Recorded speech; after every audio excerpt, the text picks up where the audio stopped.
Ancienne vedette de Sous le soleil, David Brécourt avait décidé de quitter la série culte en plein succès. Le comédien, qui va faire son arrivée dans Plus belle la vie, s'est confié sur ce choix fort de sa carrière. C'est une série culte de la télévision française.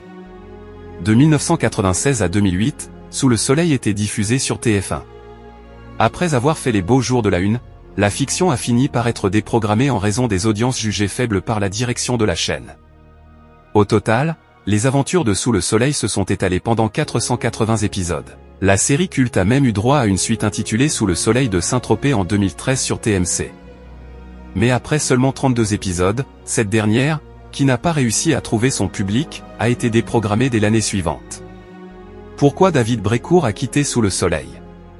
Sous le soleil a permis de révéler de nombreux comédiens, notamment les 3 actrices principales que sont Bénédicte Delmas, Adeline Blondiot et Tonia Kinzinger.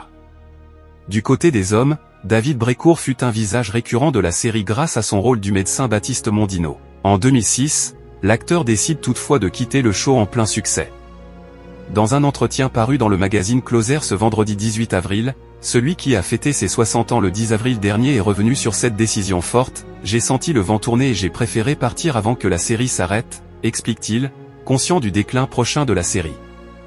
Le comédien arrive dans PBLV. Après être apparu dans différentes fictions françaises ces dernières années comme Léo Mattei, Fais pas ci, fais pas ça ou encore Cassandre, David Brécourt va débarquer dans une autre série à succès, à savoir Plus belle la vie, encore plus belle sur TF1. L'acteur va jouer le rôle de Hector Kepler, un globe-trotter de retour à Marseille. Cette proposition m'a plu, car c'est une participation sur plusieurs semaines qu'on appelle une marche, confie David Brécourt, heureux de faire partie de l'aventure de PBLV le temps de quelques épisodes. C'est-à-dire des journées de tournage compressées, avec beaucoup de scènes à jouer, différents partenaires, et des histoires parallèles. C'est un exercice d'une certaine intensité. Mais c'est mieux que de tourner une fois toutes les 3 semaines, par exemple.